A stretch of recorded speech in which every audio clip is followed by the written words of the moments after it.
Assalamualaikum warahmatullahi wabarakatuh. Good morning class. I'm Nila Rosita. I'm from English Education Department at STKP PGRI Pacitan. In here I will explain about the material in our class.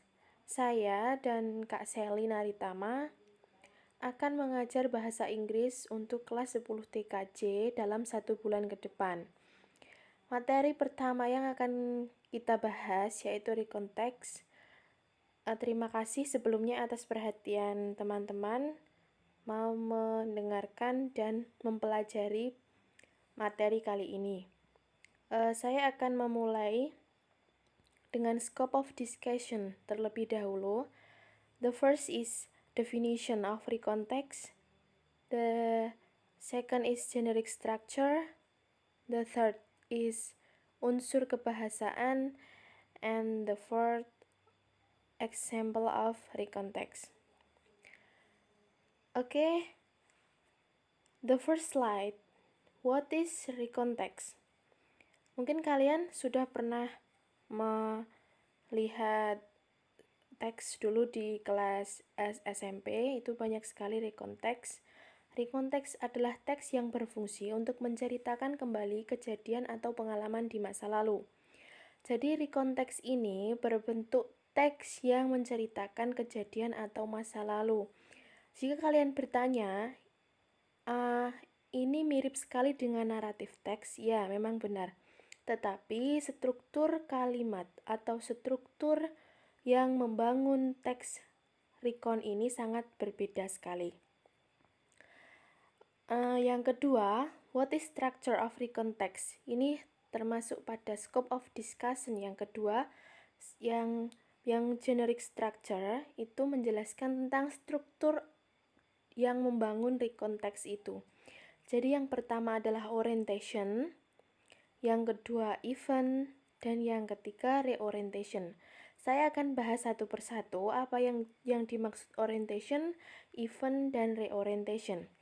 Yang pertama adalah orientation.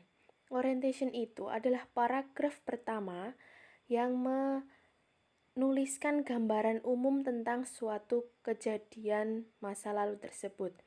Jadi, kita dalam menulis sebuah teks itu harus menuliskan terlebih dahulu gambaran umum yang akan kita tulis di dalam teks tersebut. Misalnya, recontext itu akan menceritakan kejadian di masa lalu.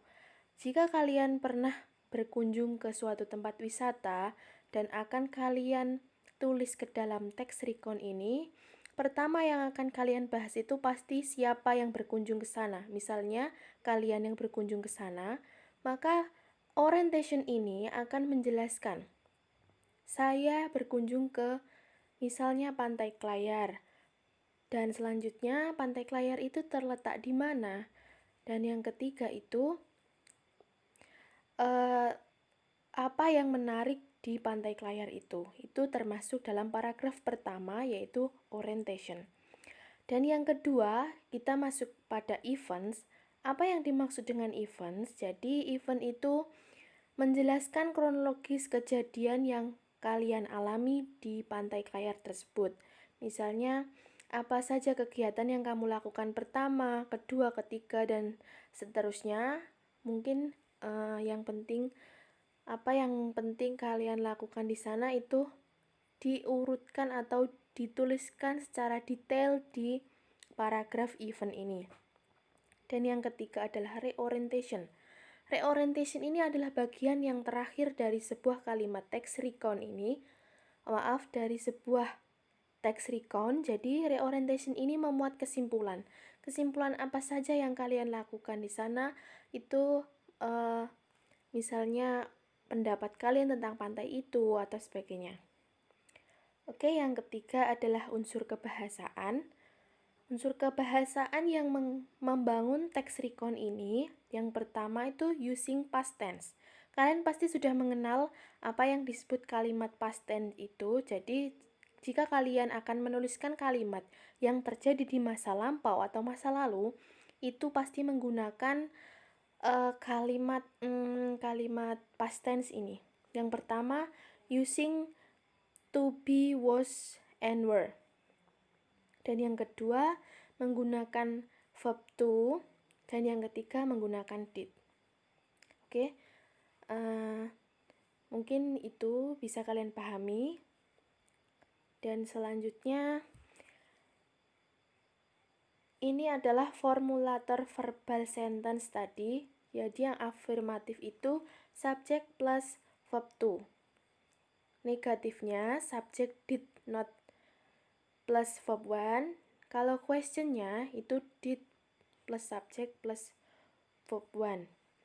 You invented the new 5G technology.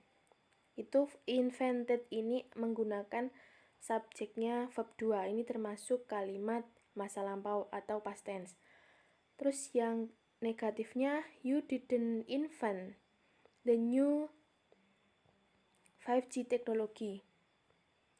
Oke, yang selanjutnya silahkan kalian baca terlebih dahulu.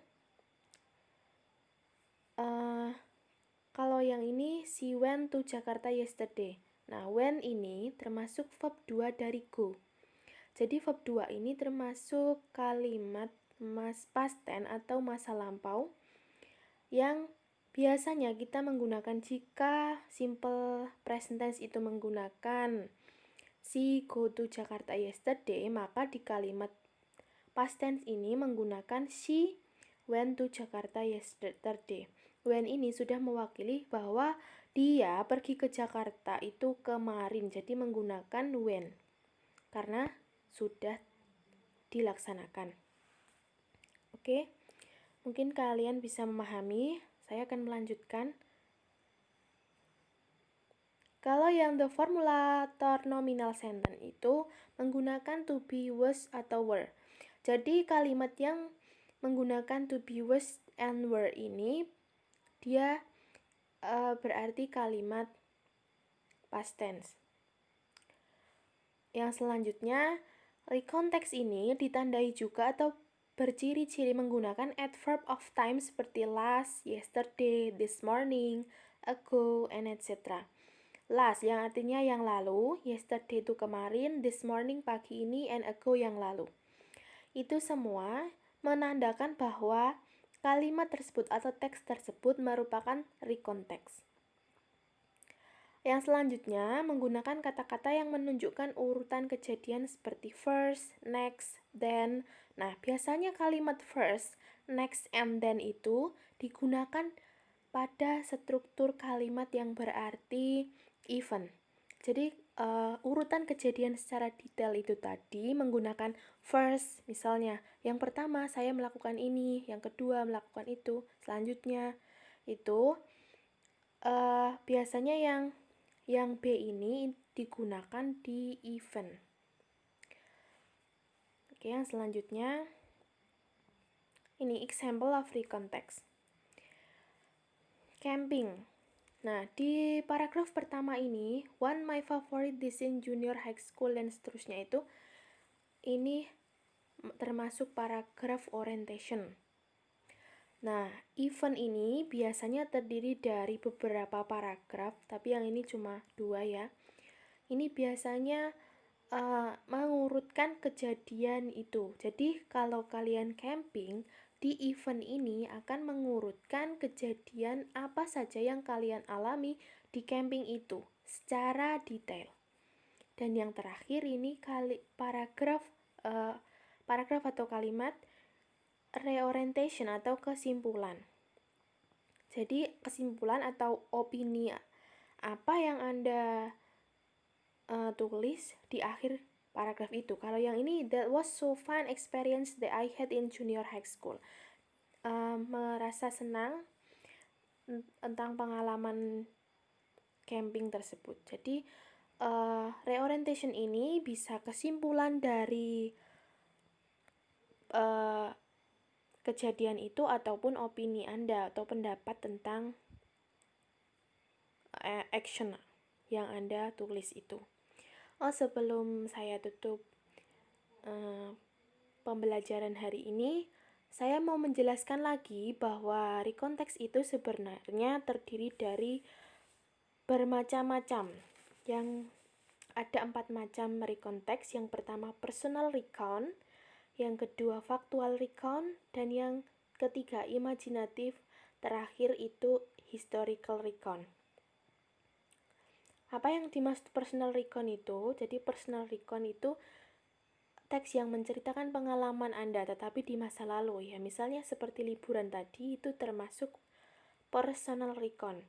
Yang kedua itu factual recount. Apa sih yang dimaksud dengan factual recount? Factual recount itu termasuk teks yang menjelaskan kejadian masa lalu tapi bersifat ilmiah atau resmi. Kalian bisa mengambil di laporan study tour atau laporan prakerin itu masa lalu, jadi itu dapat dijadikan teks recount tapi jenisnya factual recount. Dan yang ketiga itu imaginatif. Imaginatif itu termasuk teks recount yang imajinasinya dari Anda sendiri, jadi tidak bersifat fakta. Anda berangan-angan tentang masa lalu atau bercerita misalnya pergi ke rumah paman, tapi itu menurut imajinasi Anda, itu termasuk imaginative recount. Dan yang terakhir itu adalah historical recount. Teks recount tentang peristiwa sejarah.